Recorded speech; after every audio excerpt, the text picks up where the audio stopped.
자, 오늘 성경 말씀은 신약 성경 51페이지 마태복음 27장의 말씀을 보도록 하겠습니다. 마태복음 27장 62절에서 66절까지의 말씀입니다. 신약 성경 51페이지 마태복음 27장 62절에서 66절까지의 말씀입니다.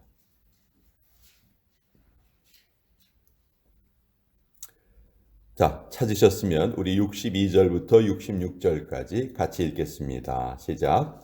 그 이튿날은 준비일 다음 날이라. 대제사장들과 바리새인들이 함께 빌라도에게 모여 이르되, 주여, 저 속이던 자가 살아있을 때 말하되 내가 사흘 후에 다시 살아나리라 한 것을 우리가 기억하노니, 그러므로 명령하여 그 무덤을 사흘까지 굳게 지키게 하소서.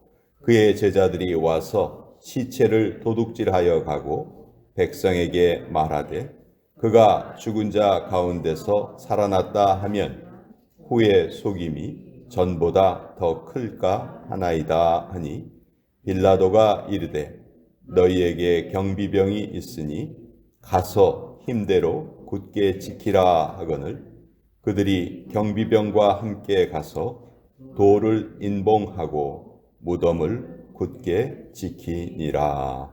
하나님의 말씀입니다. 아멘. 자, 오늘 사순절의 마지막 날, 특히 고난주간의 마지막 날이죠. 전통적으로 성금요일 다음 오늘도 성도들은 예수님의 죽음을 애도하며 가장 경건하게 보낸 하루입니다. 어제 예수님께서 돌아가셨기 때문에 오늘 토요일은 한마디로 장례 중인 그런 기간이죠. 그래서 어떻게 보면 가장 엄격한 금식을 토요일 날 행했습니다. 잘 보면요, 우리가 지금 사는 삶이 딱 오늘 토요일이에요. 예수님의 죽음과 예수님의 부활, 다시 오시는 재림, 그 사이를 우리가 지금 살고 있잖아요. 그러니까 어제 금요일과 내일 부활절 사이를 우리가 지금, 우리 인생이 지금 살고 있다, 저는 그렇게 생각을 합니다. 사실 이 토요일에 해당되는, 고난주간의 토요일에 해당되는 본문은 성경에 오늘 우리가 읽은 부분 외에는 찾기가 어렵습니다.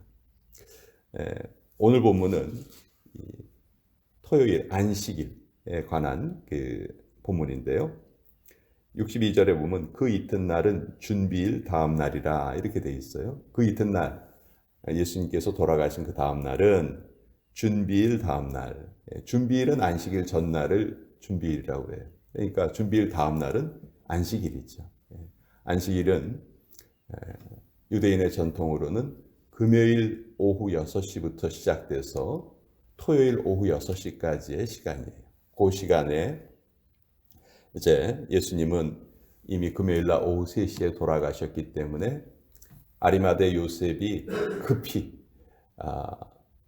안식일이 이제 곧 3시간 후면에 시작이 되니까 그 3시간 안에 빌라도를 찾아가서 예수님의 시신을 내어달라고 하고, 그 시신을 또 급히 수습해서 자기의 새 무덤, 자기가 마련했던 새 무덤에 예수님을 안치했죠. 그것이 그 3시간 안에 이루어진 일이에요.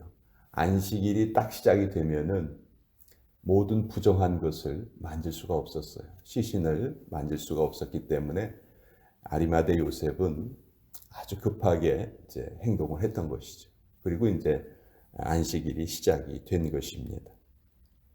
자, 자기들의 뜻대로 예수님을 십자가에 못 박아 죽였지만 대제사장들과 바리새인들은 여전히 불안합니다. 그래서 빌라도를 찾아가요. 63절에 보면 주여 저 속이던 자가 살아있을 때 말하되 내가 사흘 후에 다시 살아나리라 한 것을 우리가 기억하노니. 여기 63절에 보면 이 대제사장들과 바리새인들이 지금 누구를 주라고 부릅니까? 예수님이 아닌 엉뚱한 사람을 주라고 부르죠. 빌라도를 지금 주라고 부르는 거예요. 그리고 예수님의 제자들은 믿지 않는 예수님의 부활의 그 소식을, 부활의 그 약속을 오히려 대제사장들하고 바리새인들은 아주 잘 기억하고 있어요. 저자가 3일 후에 다시 살아나리라고 분명히 얘기했습니다. 근데 막상 예수님의 제자들은 이 말을 제대로 믿지 못했어요. 참 아이러니예요. 그래서 뭘 부탁을 하냐 하면 64절 그러므로 명령하여 그 무덤을 사흘까지 굳게 지키게 하소서. 우리가 무덤을 굳게 지켜야 되겠습니다.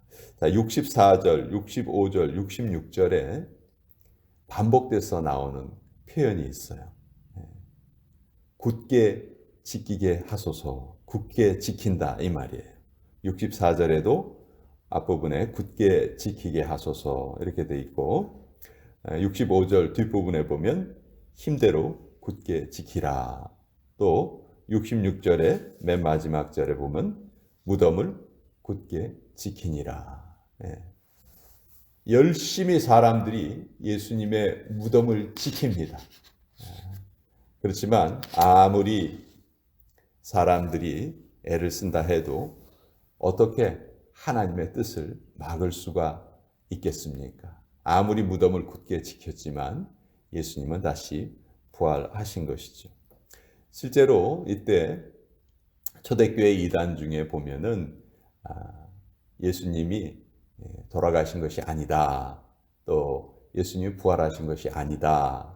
이런 가짜 잘못된 교리들이 퍼져 있었어요. 첫 번째는 시신도난설입니다.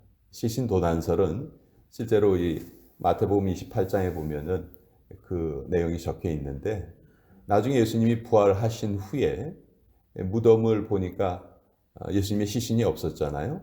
그러니까 그 무덤을 지키던 경비병들에게 오히려 그들을 처벌하지 않고 그들에게 돈을 줍니다. 그들에게 돈을 주고 제자들이 와서 몰래 예수님의 시신을 훔쳐갔다고 퍼뜨려라. 그럼 너희들 벌을 묻지 않고 오히려 돈을 주겠다. 그래서 이제 그 경비병들이 열심히 이 헛소문을 퍼뜨리죠.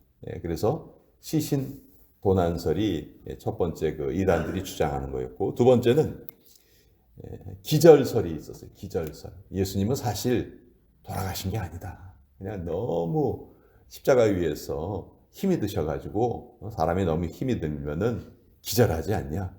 그렇지만 기절을 하면은 좀 시간이 지나면 깨어난다. 그러니까 예수님도 기절하셨다가 깨어나신 거지 부활하신 것이 아니다. 이렇게 말하는 그런 이단들이 있었어요.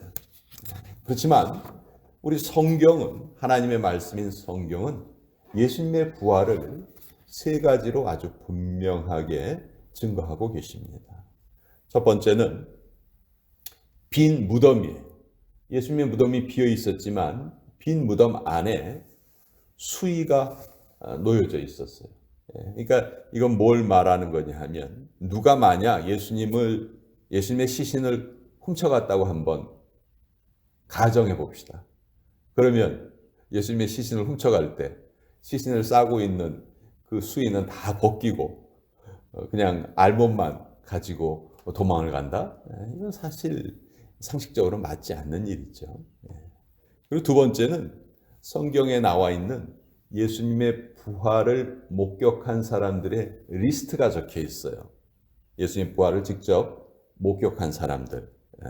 고린도전서 15장에 보면 사도 바울이 이런 기록을 하는데, 게바에게 보이시고 12 제자에게 보이시고 500여 형제에게 보이시고 그 후에 야고보에게 보이시고 모든 사도와 그리고 나에게도 예수님이 부활하신 예수님이 보이셨다. 스쳐 지나가도 본 것이 아니고 그들을 직접 만나 주셨고 그들과 함께 대화도 나누셨고 그들과 함께 음식도 나누셨어요. 그러니까 이런 부활을 직접 목격한 사람들의 리스트가 다 성경에 적혀 있습니다. 세 번째는 이 부활하신 예수님을 만난 제자들의 아주 완전한 변화예요. 아까도 말씀드렸지만 제자들은 예수님의 부활을 그렇게 여러 번 말씀을 해주셨지만 믿지 않았어요. 오히려 불신자들은 믿었는데 제자들은 믿지 않았어요. 그런데 부활하신 예수님을 만난 후에 이들의 삶이 어떻게 바뀝니까? 그 겁쟁이였던 제자들이 이제는 사도행전에 보면 죽음을 두려워하지 않습니다. 죽음을 두려워하지 않고 예수님의 복음을 전하고 채찍질을 맞아도 그것을 기뻐하고 아무도 예수님의 제자들이 하는 복음 전파를 막지 못했어요. 너무너무 다른 변화예요. 여러분 사람이 이렇게 갑자기 변화가 된다는 것은 아주 강렬한 어떤 체험을 했기 때문이죠. 그 강렬한 체험이 뭐냐? 예수님이 부활하신 것을 제자들이 직접 체험을 했기 때문에. 그래서 아하, 이분이 바로 하나님의 아들이시구나. 내가 이분의 제자가 되어서 계속해서 복음을 전해야 되겠구나. 그런 강력한 변화가 있었다는 것이죠. 이런 것이 다 예수님이 부활하셨다는 확실한 증거예요. 우리가 지금 예수님이 부활하신 지 약 2000년이 넘은 그런 시점을 지금 살고 있는데 교회에 다니고 계시는 분들 중에서도 부활을 100% 확신하지 못하시는 분들이 간혹 계신 것 같아요. 때로 물론 우리가 체험하지 못한 일이기 때문에 어떤 의심이 생길 수가 있지요. 그러나 예수님께서는 분명히 말씀하셨어요. 보지 못하고 믿는 자가 복되도다. 그렇게 분명히 말씀하셨죠. 그래서 예수님의 부활은 아주 명확한 역사적인 사실이다. 그래서 오늘 우리가 64절, 65절, 66절에 인간적인 노력으로 무덤을 굳게 지키려 했던 그 노력은 사실 아무런 소용이 없었어요. 사실 그들이 굳게 지키고 싶었던 생각은 부활이 없다는, 예수님 부활하시지 않으셨다 하는 바로 그 생각일 수도 있고, 또 그들이 굳게 지키고 싶었던 것은 자신들이 계속 누리고자 했던 어떤 기득권들, 그렇죠?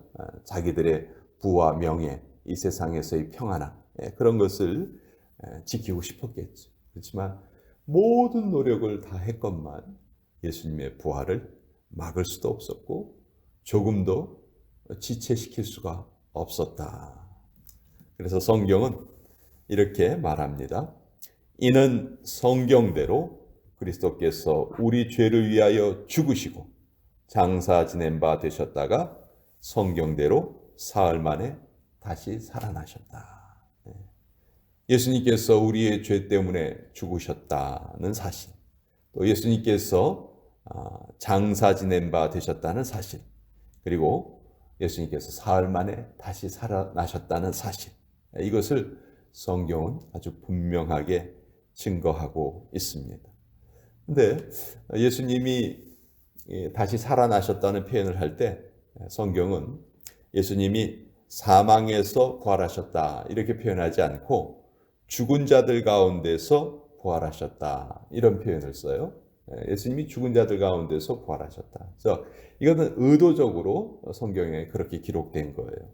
예수님의 영혼이 죽은 자들과 함께 계셨다가 그리고 부활하셨다. 예수님의 부활을 좀 더 확실하게 표현하기 위해서 그런 표현을 쓴 것이죠. 자, 분명히 부활을 믿는 우리들 오늘도 이 세상에 살지만 환난을 겪으면서 살아야 합니다. 그러나 십자가가 없는 부활이 있을 수가 없듯이 우리가 나 자신의 십자가를 지는 만큼, 즉 나 자신을 부인하는 만큼, 즉 이 세상의 풍조에 휩쓸리지 않고 성경의 가치대로 살아가는 만큼 그것과 비례하여서 우리가 누릴 수 있는 부활의 영광도 비례한다. 전 부활의 영광을 모두가 다 똑같은 분량만큼 누리지 못한다고 생각해요. 우리가 천국에 가서 받을 상급이 다 다르듯이 우리가 누리는 부활의 영광도 개인적으로 다 다르다. 그 부활의 영광은 자기 부인의 십자가를 지는 만큼 우리가 부활의 영광을 누릴 것이다. 저는 그렇게 생각을 합니다. 자, 오늘 내일의 부활절을 예비하면서 정말 어떻게 보면 고요하지만 인류의 역사가 완전히 바뀌어가는 그 시간을 우리가 살아가고 있습니다. 또 해마다 그냥 부활주일이 되면은 예수님 부활하셨어, 나도 부활할 거야, 이런 생각을 하는 것이 아니고 날마다 우리가 부활의 신앙을 가지고 살아야 한다. 십자가와 부활, 이 두 가지는 우리의 믿음을 떠받치는 두 가지의 기둥입니다. 여러분, 부활에 대해서 의심이 생기신다면 계속 의심하세요. 그리고 최선을 다해서 그것을 살펴보세요. 그리고 그 부활이 사실이었다 하는 것을 여러분 스스로 꼭 깨달으세요. 그리고 그것이 깨달아졌을 때 그 부활은 바로 나의 부활이 됩니다. 맹목적인 믿음은 힘이 없어요. 그러나 나의 어떤 의심과 나의 탐구와 그것을 통과한 그런 믿음은 우리에게 실제적으로 힘이 있죠. 그래서 만약 여러분들이 난 예수님의 부활이 조금 의심돼, 그러면 다시 성경을 한번 잘 살펴보시고, 그리고 부활이 참으로 진리였다, 사실이었다 하는 것을 여러분들이 모두가 몸소 깨닫게 되시길 바랍니다. 그런 부활이 우리에게는 정말 힘이 있는 부활이 될 것입니다. 자,